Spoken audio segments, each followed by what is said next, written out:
যে উপদেষ্টা ও সহযোগীদের দেশ থেকে নিষেধাজ্ঞা, এই উপদেষ্টা, তাদের সহযোগী, সমন্বয়ক, এরা কেউ যাতে দেশ ত্যাগ করতে না পারে, এগুলো সবগুলার আটকা, একটাকেও বাইরে যায়।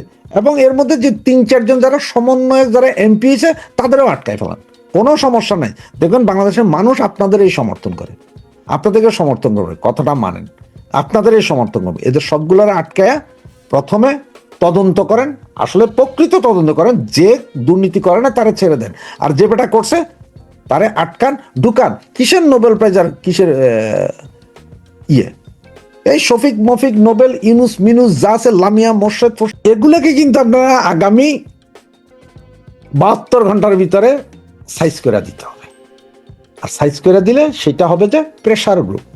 এবং আমার মনে হয় আপনার আওয়ামী লীগের যারা সমর্থক বা যারা আছে, তারাও সবাই আমার মতোই বলবে এটা প্রেসার গ্রুপ, ইহা ছাত্র জনতা, ইহা প্রেসার গ্রুপ, ইহা বিএনপি নয়। কারণ ওরা যা করেছে তাদের পাপের প্রায়শ্চিত্ত হইতে হবে। হ্যাঁ, উপদেষ্টা পরিচয় 17-18 জন, কিছু সচিব, কিছু পুলিশের লোকজন আছে যারা ওই যে ভাড়া করে আইনা বসাইছিল, এগুলা হয়তো জেলে নিয়ে যাইতে গেলে আপনার একটু লজ্জা লাগতে পারে যে এরা থাকার কারণে আমরা ক্ষমতায় এসেছি, লজ্জা লাগতে পারে। তাহলে এদেরকে আপনার জেলে নিন না। ওই যে এমপিদের জন্য ভবন তৈরি হয়েছিল, নেম প্লেটের কিছু জায়গা, কিছু রুম আপনি নিয়ে এইগুলার সবগুলার ওখানে ঢুকার আগে এদের পরিবার সহ ঢুকাইয়া দুর্নীতি দমন কমিশনকে বলেন সরাসরি যে 48 ঘন্টার ভেতরে এদের শ্বেতপত্র দিতে, এবং শ্বেতপত্র দিবে 48 ঘন্টা, যদি না পারে তাহলে আরো 48 ঘন্টা দিবেন, কিন্তু যতক্ষণ এই শ্বেতপত্র না বেরোবে এগুলার ওই নেম প্লেটের ভিতরে আটকান। এবং প্রতিদিন 1 জন 2 জন 3 জন যার যার শ্বেতপত্র, এটা ওপেন আপনার পত্রিকা এবং সাংবাদিক সম্মেলন করে একজনের নিয়োগ দেন যে তুমি বলতে থাকবা, নিরপেক্ষ তদন্ত করেন। এতে একটা লাভ হবে কি জানেন, এই যে আপনার বা আপনার দলের বিরুদ্ধে অতীতের যে দুর্নীতির কথা বলা হয়, এখনকার যে চাঁদাবাজির কথা বলা হয়, এগুলো সব মানুষ ভুলে যাবে। কারণ আপনি যদি এই একটা জায়গায় যদি এই খেলাটা দেখাইতে পারেন, আপনার জন্য 1000 গুণ লাভ। সুতরাং এদেরটা করেন। তার কারণ কি জানেন, গত 18 মাসে এরা যেই পরিমাণ দুর্নীতি করেছে, এটা পেপার পত্রিকাতে আসছে, বিভিন্ন টক শোতে বলছে যে বিগত আওয়ামী লীগ আমলের 100 বড় বছর না, সেটা আপনাদের আমলেরটাও যদি হিসাব করে সব মিলিয়েও যা হয়েছে তার চেয়ে বেশি দুর্নীতি 18 বছরে, এই 18 মাসে হয়ে গেছে। এবং এই 18 মাসে এরা যে দুর্নীতি করেছে এইটার জন্য আগে ধরেন, এবং এটা যদি না করতে পারেন আপনার জন্য বিপদ আছে। কারণ হচ্ছে এই যে চুক্তিগুলো, নন ডিসক্লোজার যে চুক্তিগুলো করে আসছেন ওনারা, এইটা এখন আপনার মানতে হবে। এই যখন পরিস্থিতি, তখন আপনি দেশের মানুষকে কিভাবে বুঝাবেন? এই যে আপনারা যখন বলবে যে ভাই গ্যাসের দাম বৃদ্ধি কেন, এই এলএনজি কার জামাইয়ের তৎপরতায় এই এলএনজির কাহিনী ঘটলো, কে কত টাকায়, আমাদের যেখানে বিমানের দরকার না, আপনি নিজেই জানেন যে লন্ডন থেকে যখন বিমানগুলো যায় তখন 50% উপর সিট খালি থাকে, কিন্তু আমরা বিমানের টিকিট পাই না। টিকিটের দাম দেখানো হয় 3000, 2500, 2000, টিকিট নাই, কিন্তু যাইতে খালি যায়। তো পৃথিবীর বিভিন্ন দেশ থেকে খালি যায়, মিডল ইস্ট ছাড়া। সুতরাং এই যে খালি যায়, এর ভিতরে আবার এতগুলো বিমান কি কারণে, কি চুক্তিতে? এই যে বন্দর দিব, ওই দিব, সেই দিব, এগুলো বলতেছে, চুক্তি করে আসছে, এগুলো সবগুলোর দায় কিন্তু আপনার ঘাড়ে, প্রচন্ড দেনা আপনার ঘাড়ে। 18 মাসে যে ঋণ সরকার করেছে, এই সরকার যে ঋণ করেছে এই ইন্ট্রিম গভর্নমেন্ট, তাতে কি হয়েছে জানেন, এই ইন্ট্রিম গভর্নমেন্টের এই ঋণ পুরোটা আপনার ঘাড়ে। তারা 2বার টাকা ছাপিয়েছে, এরপরও তো ঋণের পর ঋণ নিয়েছে। সুতরাং এরা যতই 2, 4, 6 আপনাদের বুঝাক, ওইটা বুঝেন না, 7, 5, 14, 2 9। সুতরাং এই সমন্বয়কদের এক একটাকে খুঁজে বাইর করেন। এগুলো আপনারা যদি মনে করেন যে এগুলো আপনাদের ভাই ব্রাদার, ভুল করবেন। এই ভাই ব্রাদার, এই গুপ্ত দল, এগুলোই একসময় আমাদেরকে খেয়েছিল। সুতরাং উপদেষ্টা ও সহযোগীদের এবং টোটাল সমন্বয়ক এবং যারা যারা সমন্বয়কদের সাথে ছিল, সবগুলারে ঘাটাঘাট আটকায়া ফেলান, আটকায়া এদের তদন্ত করেন। কই পাইলো, এই যে হান্নান মাসুদ কোটি কোটি টাকা 18 মাসে কই পাইলো, জনাব তারেক রহমান আপনি নিজেও জানেন যে কোন পৃথিবীর কোনো ব্যবসা দিয়া বা চান্দাবাজি করেও আপনার ওই যে রাস্তাঘাটে যদি 10 টাকা 20 টাকা যারা চাঁদাবাজি করে তারাও এত টাকা, কত কোটি টাকা। কারণ আপনি জানেন যে ডিসি নিয়োগের 300 কোটি টাকার চেক জালিয়াতি, চেক, সেটাও আপনি জানেন। এটা সমন্বয়করা বিভিন্ন পর্যায়ে ডিসি, এসপি, পুলিশ, অমুক তমুক কোটি কোটি টাকা কামাইছে। তো সেই দায়ভার আপনি নিবেন কেন? আপনার দল নিবে কেন? যেহেতু আপনি 17 বছর বিদেশে এখানে ছিলেন, এখানে দেখছেন এমপিদেরও আটকায় ফেলায়, ওই রকম সবগুলার আটকায় ফেলান এবং এদের নিষেধাজ্ঞা দিবেন। প্রথম কলম শপথ নিয়ে 2 সেকেন্ড দেরি না করে স্ট্রেট অর্ডার দেন, এয়ারপোর্টে এরা কেউ এয়ারপোর্ট ক্রস করতে পারবে না যতক্ষণ না এদের বিরুদ্ধে বিচার কার্য শেষ হয়। দুদকের তদন্তে যদি কেউ নিরপরাধ সাব্যস্ত হয় তাকে ছেড়ে দেন, তুমি যাও। যদি করতে না পারে ধরেন। আর ওইভাবে যদি না পারেন, বাংলাদেশে আরেকটা আইন আছে না, যে আপনার যে ছাড়া ধরা যায়, যে আপনার জীবনের প্রতি হুমকি আছে বিদায় পুলিশ আপনাকে কাস্টডিতে নিল, সেই আইনটাতে 54 না জানে 56 ধারায় বিশেষ ক্ষমতা আইন না কি জানে, ওই আইনে আগে আটকান, এরপরে তদন্ত করেন। তদন্ত করতে 15 থেকে 20 দিন লাগবে মিনিমাম, তদন্ত আগে ফাঁসাইতে, এরপরে তো বাকি তদন্ত। কিন্তু প্রত্যেকটা কাজ ওপেন করবেন, মানে প্রতিদিনের কাহিনী প্রতিদিন বলবেন, প্রতিদিনের কাহিনী প্রতিদিন। প্রয়োজনে পত্রিকা, টিভি, সাংবাদিক সব নিয়ে এট এ টাইম অ্যাটাক করে করে দেখেন যে কার কোথায় কি ডিসপুট আছে, ধরে ফেলেন, দেখেন আপনি কই যান। গ্যারেন্টি দিচ্ছে যে আপনার জনপ্রিয়তা এখন যা আছে তার চেয়ে আরো 10 গুণ বাড়বে। এই গুপ্তরাই একসময় বেরিয়ে আসছে। আবার এটা মনে করেন না যে সব গুপ্ত চেনা হয়ে গেছে, না। গত 18 মাসে সর্বোচ্চ 50%, সর্বোচ্চ 50% গুপ্তের চেহারা প্রকাশ পেয়েছে, বাকি 50% এখনো ভেতরেই রয়ে গেছে। আর আপনাদের জন্য যদি প্রয়োজন হয়, আমি এর আগের একটা ভিডিওতে আপনাদেরকে পুলিশ প্রশাসনে কারা কারা জামাতি, কারা কারা বিএনপি, সেটার একটা লিস্ট দিয়েছিলাম। জামাতিগুলোর তো ঘেচাং খাইবেন, আর বিএনপির গুলোর মধ্যে হয়তো আবার গুপ্ত শিবির আছে কিনা সেটাও দেখেন। আর এছাড়া জেলা প্রশাসকদের একটা তালিকা আমি 2-1 দিনের ভিতরে দিয়ে দিব, যেটা আপনারা হয়তো প্রকাশ করে দিতে পারবেন। সেখানেও জামাত বিএনপি কারা কারা আছে এটা জেনে যাবেন, নো প্রবলেম। বিএনপির যারা আছেন এই মুহূর্তে, আপনার ছাত্রদল, যুবদল, বিএনপির নেতা কর্মী যারা আছেন, তারা দেখেন আপনারা অনেক কিছুই করেছেন, আওয়ামী লীগের অনেক নির্যাতন অত্যাচার করেছেন। সেই ক্ষেত্রে আপনাদেরও একটা আছে যে ভাই আওয়ামী লীগের 17 বছর করেছে তাই আমরা করেছি, সব ঠিক আছে, এটাতে আমি খুব একটা মাইন্ড করি নেই।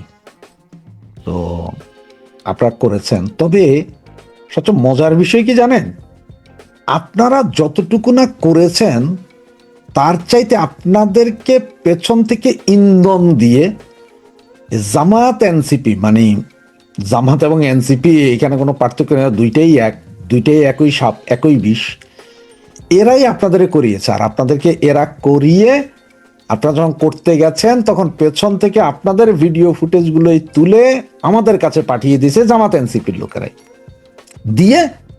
দেওয়ার পরে এখন আমরা আপনাদেরকে প্রচার চালিয়েছি, আমরা আপনাদের উপর খেপেছি। এছাড়া বট বাহিনীও আপনাদের বিভিন্ন কর্মকাণ্ডে আপনাদেরকে উৎসাহ দিয়ে আপনাদের দ্বারা করিয়ে ওইটা করে ফেসবুক পত্রিকায় 6 লাভ করেছে। সেটাতে বদনামি হয়েছেন কারা? আপনারা। হ্যাঁ, 2-1টা কাজ যে আপনারা একেবারে নিজস্ব ইচ্ছে করেননি তা না, তবে এটার সূত্রপাতেই জামাতি এবং এনসিপি আলাদাই করেছে এবং আপনারা সেখানে গিয়ে পড়েছেন। সুতরাং এই অবস্থায় এই মুহূর্তে, মানে গতকাল 13 তারিখ গেল, 13 তারিখ, আজকে 14 তারিখ, কালকে 15 তারিখ রোববার, সম্ভবত 16-17 তারিখ, তার মানে আপনাদের সরকার গঠিত হওয়ার আগ পর্যন্ত বা জনাব তারেক রহমান শপথ নেওয়ার আগ পর্যন্ত, প্রধানমন্ত্রী হওয়ার আগ পর্যন্ত এই সময়টায় কার্যত একরকম কোনো সরকারই নেই। হ্যাঁ, আপনারা তো বলতে হবে কেন ভাই ইন্ট্রিম আছে না? হ্যাঁ ভাই ইন্ট্রিম আছে। এটা কাহিনীটা হচ্ছে কি জানেন, আপনাদের একটা কথা স্মরণ করে দিই। 5 থেকে 9 তারিখ পর্যন্ত, 5ই আগস্ট 2024, 5ই আগস্ট থেকে 9 তারিখ পর্যন্ত যা কিছু করেছিল সমন্বয়করা, লুটপাট, চাঁদাবাজি, ধান্দাবাজি যা করেছিল, সেইটার জন্য বলেছে তখন কোনো সরকার ছিল না, সুতরাং এটা কোনো মামলা নাই, কিচ্ছু নাই, প্রমাণ নাই, সাক্ষী নাই, এই অবস্থা। এইটার দায় দায়িত্ব কেউ নেয় নাই। ঠিক তেমনি এখন আপনারা শপথ নেওয়ার আগ পর্যন্ত যত যাই কিছুই ঘটবে তার দায় দায়িত্ব আপনাদের উপর বর্তমানে, এটা 100% গ্যারান্টি দিই, কারণ আপনাদের সরকারই না, সরকার তো ইউনুস। সুতরাং আপনারা বুঝেন, তাহলে আপনাদেরকে যারা আপনাদেরকে ডেকে বুকে ডেকে পেছনে ছুরি মারছে, তাদেরকে যে আজকে সারাদিন যেই কাজটা হয়েছে এর চেয়ে আরো দ্বিগুণ হওয়া উচিত। আর এইটাকেই আপনারা এবং আমি ব্যক্তিগত আমি বলছি যে এটা ছাত্র জনতা এবং প্রেসার গ্রুপ, এইটাতে আমি বিএনপির কোনো দোষ দেখি না, ছাত্র জনতা এবং প্রেসার গ্রুপে করছে। কারণ এই শব্দগুলো তো আমরা গত 18 মাসে শিখেছি না, এরা করছে, এটা আপনারা করছেন না। এই ব্যাপারে আমরা বলবো না যে এটা বিএনপি করেছে, না না না, এটা প্রেসার গ্রুপ। আবার একটা কথা দেখেন, এখানে অনেকগুলো বাড়ি জ্বালানো হচ্ছে বা নিজেদের মধ্যে গন্ডগোল করেও কিন্তু আপনাদের নাম পেঁচানো হচ্ছে। জামাতিরা নিজেদের বাড়িঘর নিজেরা জ্বালাইয়া আপনাদের নাম দিচ্ছে, শুধু এগুলো কিন্তু অ্যালার্মিং।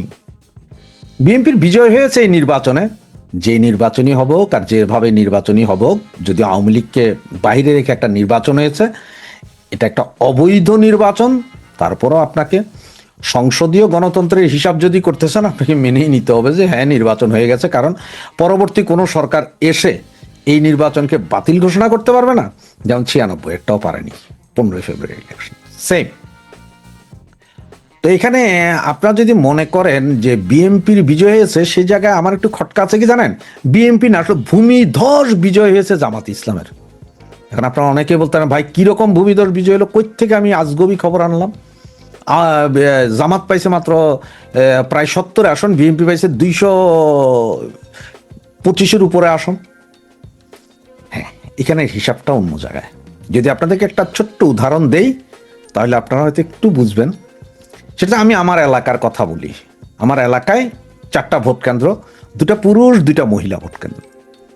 বর্তমানে সেখানে প্রায় 14 থেকে 16,000 ভোটার আছে। আর 1991 সালে এখানে ভোটার ছিল 6,500 কি 7,000।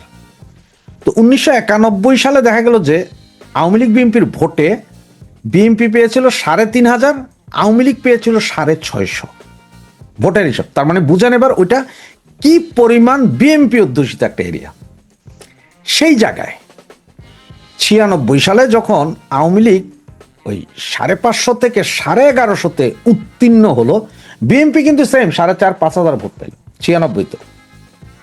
তখন আওয়ামী লীগের ওয়ার্ড সভাপতি তিনি রাস্তায়, ইউনিট সভাপতি, উনি রাস্তায় এসে নেচেছিলেন এবং বলেছিলেন যে 550 থেকে 1100 ভোটে আনতে পেরেছে, এটা বিজয় ছিল, আসলেই বিজয় ছিল ওই জায়গায়।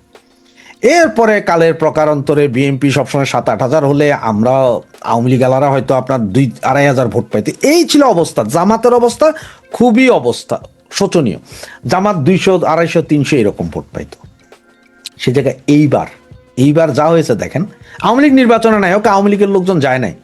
15,000 ভোটের মধ্যে যে কয়টা ভোট কাস্ট হয়েছে তাতে দেখা গেছে যে বিএনপির প্রার্থী ওইখানে 300 কি 400 কত ভোটে জানি বিএনপির প্রার্থী 4 কেন্দ্রে হেরে গেছে। জামাত সেখানে প্রথম। নোয়াখালীর আরেকটা কেন্দ্রে যেখানে আজীবন জামাত 7-8 হাজার ভোট পাইতো, যেখানে আওয়ামী লীগ প্রার্থী এর আগে আওয়ামী লীগ প্রার্থী প্রায় 20 থেকে 25 হাজার ভোটেও জিতেছেন, দ্বিগুণ ভোটে। সেই জায়গায় এবার নাকি 96,000 ভোট জামাত ইসলাম পেয়েছেন, যদিও বিএনপি জিতেছে 96,000 ভোট।